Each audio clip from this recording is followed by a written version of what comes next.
자, 웰컴 여러분 안녕. 네, 이 친구는 아직도 이름이 없습니다. 예, 좀 몇몇 친구들이 지어줬는데, 네, 조금 더 우리 한번 지켜보도록 하겠습니다.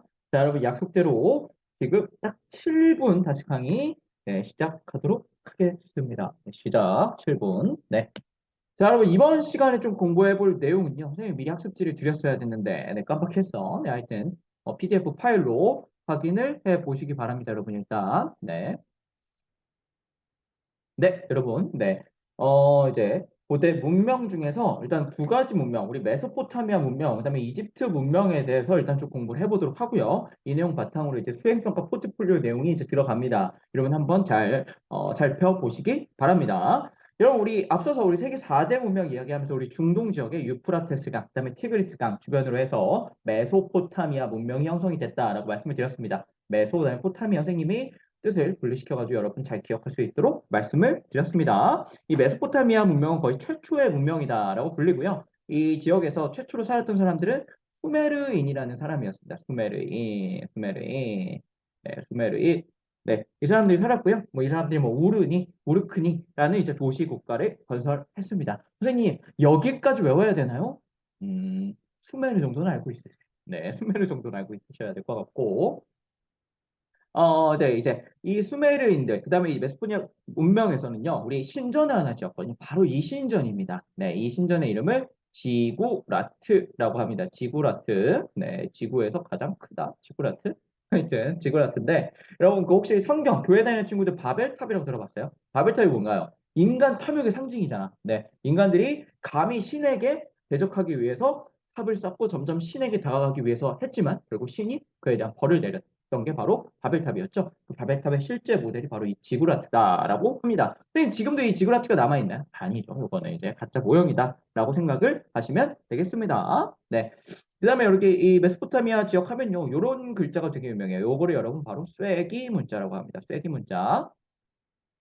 여러분 보시는 것처럼 디테일하게 한번 보시면요. 어떻게 생겼냐면 뭐 이렇게 생긴 것들이 많아요. 이런 거를 쐐기라고 하거든요. 근데 이런 걸 가지고 이제 문자로 표현을 해냈다라고 생각을 해 보시면 되겠습니다. 그리고 여러분 이 사람들은 이제 현세의 삶을 중시했다고 이제 나오는데 길가메시 서사시라고 돼 있거든요. 이거 관련해서 선생님이 이제 수업 때 좀 다뤄보도록 하겠습니다. 지금 7분 안에는 이 내용을 소화하기 어렵습니다. 길가메시라는 영웅이 있는데, 그럼 마동석의 모델이 바로 길가메시잖아요. 길가메시라는 모델이 있는데 이 사람은 결국 현세에 대해서 우리 사후세계 죽은 삶이 아니라 현세에 대해서 더 충실한 삶의 태도를 보이고 있었다라고 생각하시면 되겠습니다. 여러분 이 지역은요 태음력이라는 걸 썼어요. 자, 여러분 태음력이 뭘까요? 큰 음력이라는 뜻이거든요. 클 태자 음력. 자, 여러분 양력생이세요? 음력생이세요? 요즘은 거의 양력생이세죠? 근데 우리 뭐 설날 때 구정 신정하잖아. 구정은 이제 설이거든요. 그러니까 옛날에는 음력을 썼고 이 지역은 음력을 사용했다라고 생각을 하시면 되겠습니다. 이 정도만 일단 간단하게 정리하고 넘어가 보도록 할게요. 네. 왜 안 넘어갈까? 네. 시간이 없어. 네. 그다음에 여러분 이집트 문명에 대해서 조금 살펴보도록 하겠습니다. 여러분 잘 아는 것처럼 이집트 문명이 나일강 지역의 비옥한 이제 토양 주변으로 해가지고 이제 발전한 문명이고요. 이 나일강 주변에 딱 그 지역 한정 토지가 비옥하고요. 그 이외에는 이제 사막이 있다라고 생각을 하시면 되겠습니다.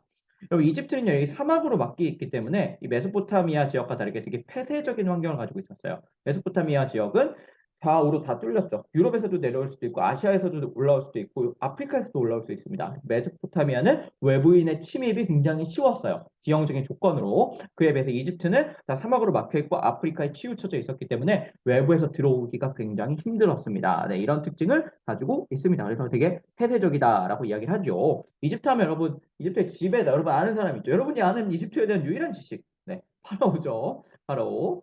네, 농담입니다, 여러분. 여러분이 뭐 얼마나 선생님보다 더 잘 알죠. 파라오. 파라오라는 사람은요, 태양신의 아들, 태양의 아들이라고 했고, 사실상 거의 신처럼 취급이 됐다라고 생각을 하시면 되겠습니다. 그럼 파라오는 이제 살뜨는 궁전에 살고요. 죽으면 어디로 가요? 바로 이거죠. 피라미드로 가죠. 피라미드. 네, 피라미드가 있고요. 피라미드 앞에 누가 있다? 네, 스핑크스가 있다. 얼굴이 뭉개졌죠. 네. 얼굴이 뭉개졌는데 선생님보다 더 나은 것 같아요. 되게 자괴감 있네. 그래서 스핑크스라는 친구가 앞에서 지키고 있다. 뭐 이 정도 생각하시면 되고요. 여러분 이 피라미드, 스핑크스 앞에는 또 조그만 무덤들이 많거든요. 마스타바라는 것들이 있는데 이거는 외울 필요 없어요. 나이트 이런 것도 있는데 여기는 신화의 무덤들이 있었다라고 생각을 하시면 되겠습니다. 자, 여러분 아까 선생님이 메소포타미아 지역에서는 길가메시 서사시라는 게 있고 이거는 내세, 죽은 이후의 세계보다 현세에 초점을 둔 것이다 라고 말씀을 드렸죠. 반대로 여러분 이집트는 어떻습니까? 이집트는 미라를 하잖아요. 미라. 미라를 했다는 거는 파라오가 죽고 나서도 사람이 죽고 나서도 그 영혼만큼은 끝까지 갔으면 좋겠다라는 믿음이 있는 거죠. 그러니까 현세보다는 내세에 초점이 있는 거예요. 이 사람들은 네, 죽은 이후의 세계 올 내자 써가지고 그러니까 사후 세계가 더 중요한 거야. 그러다 보니까 이제 사자에서라는 문구가 나오거든요. 그러면 이 사자에서의 사자는요 어흥 라이온이 아닙니다. 이거는 죽은 사람 죽을 사의 사람 놈 자자입니다. 그래서 죽은 사람과 관련된 이제 편집글, 이 사자해설한 게 있고 이게 당시 관련된 이제 그림입니다. 이거는 이제 선생님이 본 수업 때 좀 다뤄보도록 하겠습니다. 당연히 이제 이집트 같은 경우 태양력이라는 걸 썼고요. 태양신의 아들이잖아. 양력을 써야죠. 태양력을 썼고요. 그다음에 여기 문자 한번 볼까요? 이 문자. 여러분 한번 읽어볼까요? 다 크게 한번 읽어봅시다. 시작.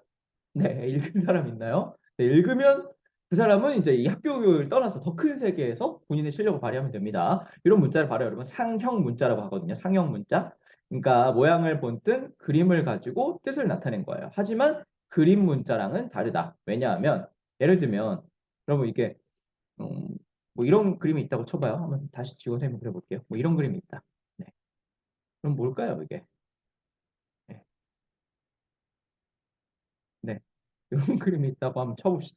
이건 뭘까요? 네, 누가 봐도 완벽하게 사자입니다. 네, 갈기가 있고요. 주전이 있고요. 네, 앞발에서 뒷발, 꼬리까지 다 있죠. 완벽하게 사자입니다. 요게 이제 그림 문자라 그러면 요거는 사자를 나타내는 걸 거예요. 근데 이집트는 그림 문자가 아니라 상형 문자라 그랬죠. 모양 본뜬 문자야. 그래서 이거는 사자를 나타내는 게 아니라 다른 뜻이 있는 거예요. 예를 들면 배고파가 이 사자 모양을 나타낼 때 뜻입니다. 네, 그래서 그림 문자랑 상형 문자랑은 다른 것이다라는 것도 여러분이 좀 알고 계시면 좋을 것 같고 우리 이집트 같은 경우 십진법 우리가 사용하고 있는 거죠. 십진법을 수학에서의 십진법을 사용하기도 했다라고 생각을 해보시면 되겠습니다. 네. 여기까지 좀 다뤄봤고요. 다시 한번 좀 정리해 볼게요. 여기 사자에서는 여러분 수업 때 선생님이 좀 다룰 거고요. 메소포타미아와 이집트의 차이 한번 여러분이 정리를 해보시기 바랍니다. 둘 다, 아이고, 벌써 해버렸네요. 20초만 더 할게요, 여러분. 개방적이고, 세계적이고, 수메르 기억을 해두시고요. 그다음에 이렇게 왕국이 쭉 이어졌다. 폐쇄적이니까 외부인이 칠 말하잖아요. 그러니까 왕국이 이어진 거고, 개방적이니까 이민족이 계속 들어오잖아요. 수메르인을 쳐서 아카드인 들어오고, 아카드인 쳐서 아무르인 들어오고, 이러니까 아주 난리죠. 현세적이고, 내세적이고 사자에서 같은 게 있고 이거는 길가메시 서사시가 있다라고 하시면 되고요. 쐐기 문자 여기 설형이라고 되어 있는 거는 이 설이 쐐기 설이에요 한자로 그러니까 쐐기 모양 형태의 문자라는 뜻이고 태음력 지구라트 이렇게 되어 있고 상형 문자 태양력 집진법 뭐 이런 내용들이 있다는 것을 여러분이 확인해 볼 수 있습니다. 여러분 참고로 그 초성만 한번 채워볼까요? 이 아모리인 같은 경우 나중에 바빌로니아라는 이제 왕국을 만들기도 합니다. 이런 바빌론 뭐 들어봤죠? 네, 요거 관련해서는 이제 다음 시간에 아마 다다음 시간쯤 될 것 같아요. 좀 자세히 다뤄보도록 하겠습니다. 여러분 일단 여기까지 하고요. 여러분 수고 많았습니다. 안녕, 안녕. 네.